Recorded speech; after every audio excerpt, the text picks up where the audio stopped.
We are following breaking news out of the Southern Valley on your Fast Track to 7. Firefighters in Colfax, North Dakota are confirming to the Valley today this morning that there was a search for a missing child near that Richland County town sometime overnight. We are not able to confirm if the search is over right now or what the outcome was. We are working to get those details. New this morning, a second camel at a U.S. zoo, this one in Minnesota. Now 2 men are injured, one critically, after being attacked by a camel in Freeport. The owner of the Hemker Park Zoo near Freeport was leading the animal through an alley yesterday when it bit down on the man's head and then dragged him for about 15 feet. Another employee freed that man, and then the camel turned on him. The owner of the zoo was airlifted to Minneapolis. The other worker was not seriously hurt. This attack comes about 3 months after 2 people were killed by a camel attack at a Tennessee petting zoo. A 4-year-old boy is dead after an ATV that he was driving rolled over in Morrison County, Minnesota. Sheriff's officials say Steve Meyer of Pierce, Minnesota, lost control on a gravel road near the town of Buckman on Tuesday afternoon and then flipped. A 6-year-old also on that ATV jumped off just before the crash. They were treated for cuts and bruises. Also new this morning, an elderly couple are seriously hurt after a motorcycle crash in southwestern Minnesota. The State Patrol says an 85-year-old man from Iowa was driving near Lakefield last night and crashed into a ditch. His 85-year-old passenger was also hurt. Both of those injuries are considered life-threatening. A Fargo man who pleaded guilty in a deadly hit-and-run in Mandan is now going to prison for life without the possibility of parole. 39-year-old Wade Bison repeatedly hit a 77-year-old man with his car last March and then led police on a chase through Bismarck. Erwin Geigel was crossing the street to pick up his granddaughter when he was hit and killed. Bison said at his plea change hearing earlier this year that when he realized he hit Geigel, he backed over him additional times as a form of, quote, mercy. Prosecutors say that Bison and the victim did not know each other. A former North Dakota daycare worker has now been found guilty of child neglect or abuse. Court documents show that Corey Lynn Gardner was convicted yesterday in Williams County Court. The charge is related to an incident from November 2018 where a 2-month-old child was found with a fractured skull, hemorrhages in both eyes, a broken arm, spinal strains, and brain injuries. 6:53 on this Thursday morning. Now let's get a check of your forecast out there, and we're tracking some weather that could pose a serious threat, Lisa. Yeah, we have storms today. Tomorrow, the heat really gets intense. It starts building in a little bit today with the humidity coming with it too. But we start to feel that 90-degree heat and plus the humidity, and that's going to be dangerous for us. So a first alert weather day for Friday to warn you about the first day of this. This is going to last a while. And talking about storms, it's quiet right now. We have some clouds moving in. You can see some thunderstorms north of Minot there. Well, this system is going to be moving eastward and heading into midday in places like Devil's Lake and Jamestown. You'll see that chance for some rain and thunder. Fargo, it may not be until the afternoon, later afternoon, around 4 o'clock. We'll see increasing clouds and some thunderstorms moving through. A high of about 88 in Fargo. So warming up for today, and there may be a severe storm or two late tonight. So make sure you're paying attention tonight and have a way of being alerted if you're going to be asleep.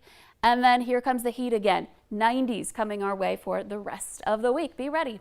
Yeah, it's not going anywhere anytime soon, huh? No, in fact, the 7-day planner shows upper 80s and 90s, and beyond that, we still have more signals at temperatures in that range. All right, be prepared, Lisa. Thank you.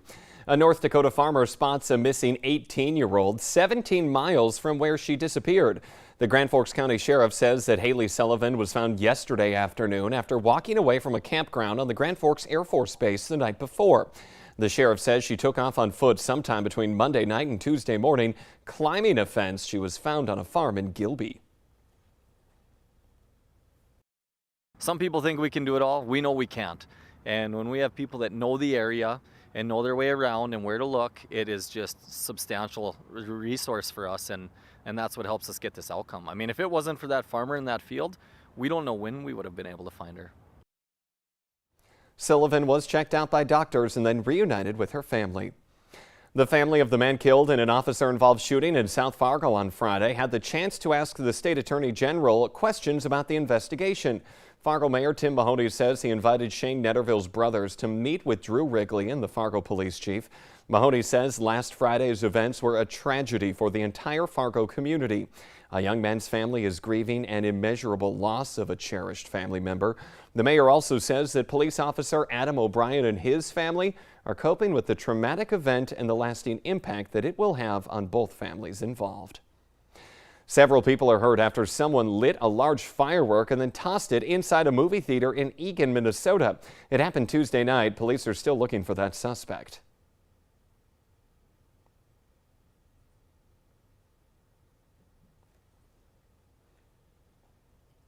I don't know if we're having some. In the dark, you're thinking gunshots, you know, you're hoping for the best, but you're just praying for your life.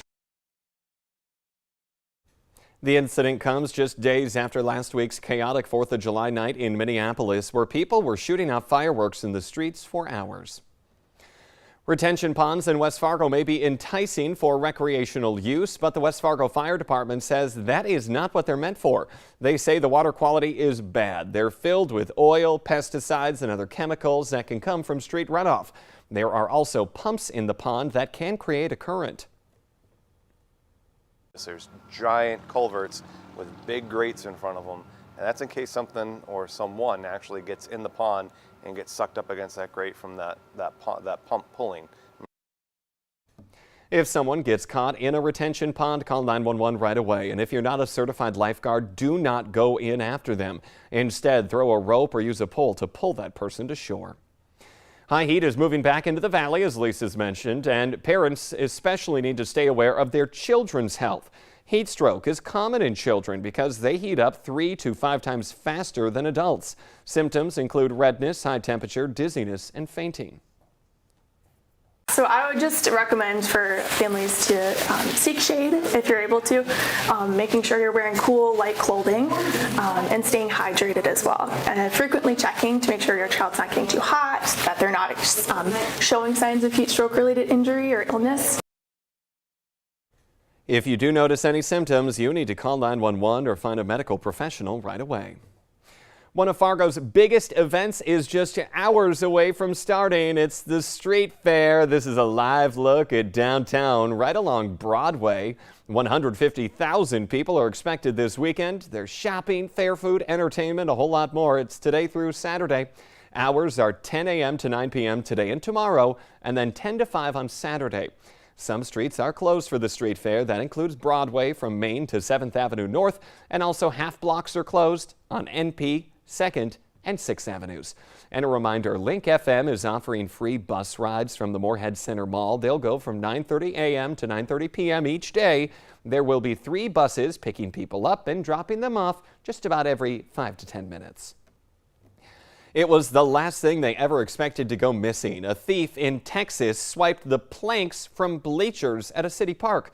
Police say more than 24 were stolen from 4 different fields and dugouts. Detectives later found that scrap metal at a scrap yard, and they arrested the guy who did it.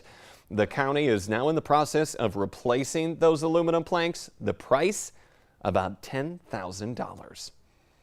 The Today Show and CBS Mornings are just about to start, but the Valley Today rolls on. More live up-to-the-minute news and weather coming up for you on the Fargo CW. Otherwise, stay cool out there. We'll see you right back here tomorrow.